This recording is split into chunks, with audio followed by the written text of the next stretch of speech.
It was almost 1 in the morning. I was about to close my eastward down for the night, but just by chance I happened to stumble upon a verse that made me want to redo part 1 of my God and the Gentiles series. In that series, I proved that the covenant between God and Abraham was that in order to be a part of God's chosen people, an Israelite, the agreement was circumcision and a vow to the covenant laws. Nothing about birth was said as a requirement, but the Israelites still hold to it as the main requirement. For the longest time, I couldn't prove that it wasn't biblical, nor a deciding factor.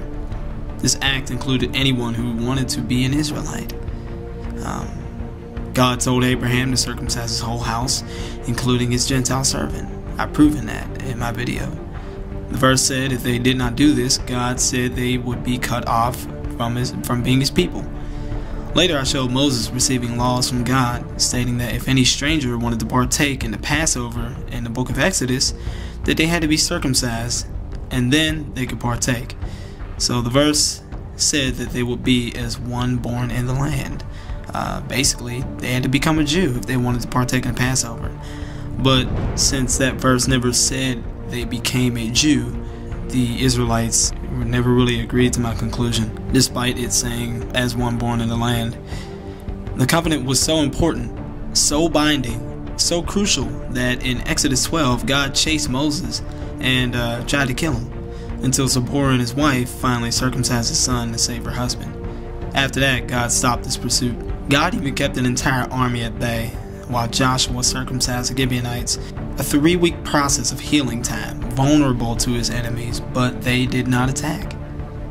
That's how important it was to God. But despite these cases, the Israelites were not convinced that conversion was a factor in the early days of the Hebrews, and they thought of it no more than a modern New Testament concept along with the proselytes the New Testament speaks of. No definite case could be made recording the early Old Testament Hebrews actually converting other peoples into the faith. If they did, it would prove that the people of Israel were never a race, nor the roots of their faith a bloodline. But it was always what it was since the beginning, a people united by one faith, under a single covenant of the one true God. For what I knew to be true, I couldn't prove it. Until now.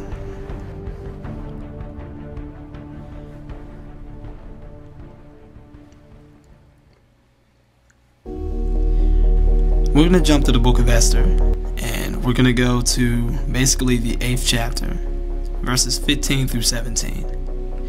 The text reads, "And Mordecai went out from the presence of the king in royal apparel of blue and white, and with a great crown of gold, with a garment of fine linen and purple.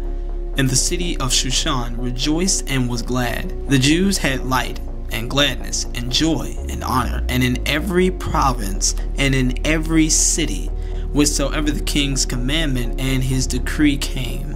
The Jews had joy and gladness, a feast and a good day. And many of the people of the land became Jews, for the fear of the Jews fell upon them."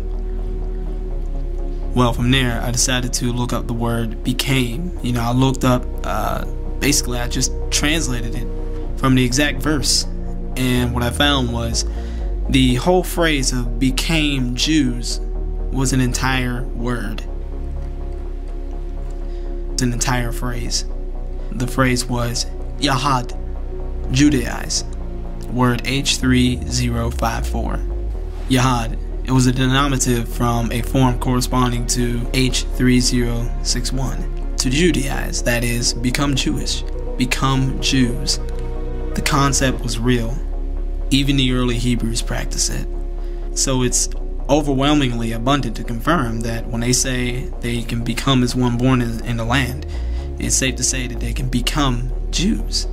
It's no different. They're synonyms describing the same phrase. Here's a commentary on it. "And many of the people of the land became Jews, or were proselytized, as both the Targums and Jarchi interpreted." You can look up what that means. I don't know what it means quite yet. "They embraced the Jewish religion and submitted to the rites and ceremonies of it, were circumcised, as in the Septuagint version, the Greek version of the Old Testament, and so were proselytes of righteousness, and indeed no other could they be, dwelling in their own land. Many of them very probably were serious in it, observing the wonderful manner in which the Jews were delivered, wherein manifestly appeared to them the providence of God in the hand of the Supreme Being, and from hence concluded their God must be the true God, and they his favorite people, and their religion most correct, though others might only do it to gain the favor of Esther and Mordecai, who had now such great power and influence at court. For the fear of the Jews fell upon them, lest they should be slain by them in virtue of this new edict. So either become a Jew or be slain. You know, that sounds a little familiar. Something that I've been trying to drive home for the longest time. A similar account was found when all the Idumeans were slain and a small portion of them were only left, and they had the same choice. So this is hundreds of years later where history repeats itself. You don't believe me? Let's look up this familiar verse. Does anyone remember me reading this? This is Josephus, Antiquities of the Jews, Book 18, Section 1. Hyrcanus took also Dora and Marissa, cities of Idumea, and subdued all the Idumeans, and permitted them to stay in that country if they would circumcise their genitals and make use of the laws of the Jews. And they were so desirous of living in the country of their forefathers that they submitted to the use of circumcision and the rest of the Jewish ways of living, at which time therefore this befell them, that they were hereafter no other than Jews. Josephus, Antiquities of the Jews, Book 18, Section 1.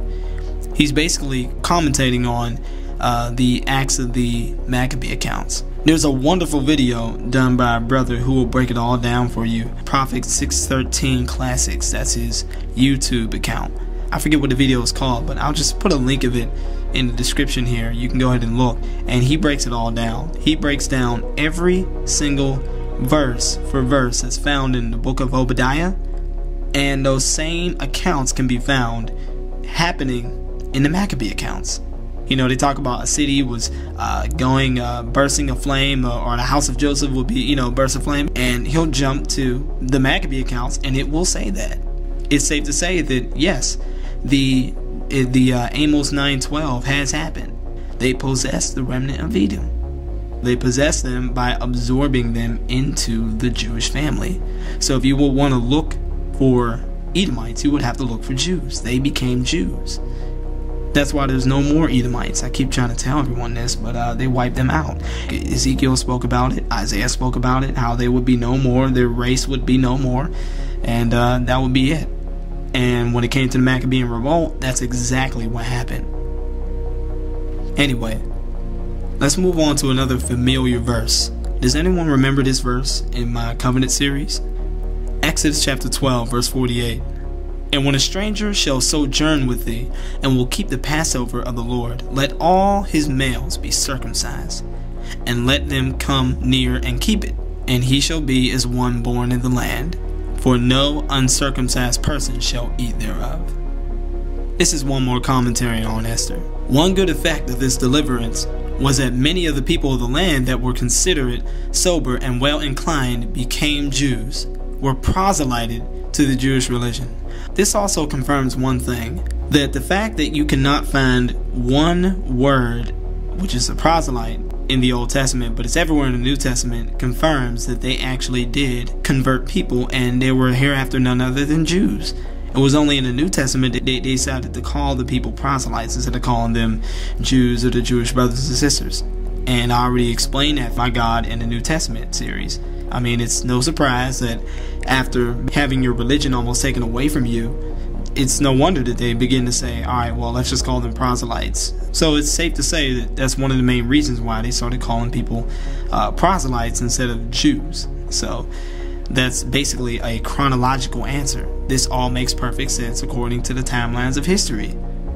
Anyway, renounced idolatry and worshiped the one true God, the true God only. Haman thought to extirpate the Jews, but it proves in the issue that their numbers are greatly increased and many added to the church, Observe, when the Jews had joy and gladness, then many of the people of the land became Jews. The holy cheerfulness of those that profess religion is a great ornament to their profession, and will invite and encourage others to be religious. The reason here given why so many became Jews at this time is because of the fear of the Jews fell upon them. When they observed how wonderfully divine providence had owned them and wrought for them in this critical juncture, they thought them great and considered those happy that were among them, and thereafter they came over to them, as was foretold in this verse. We will go with you, for we have heard, we have seen, that God is with you, the shield of your help and the sword of your excellency.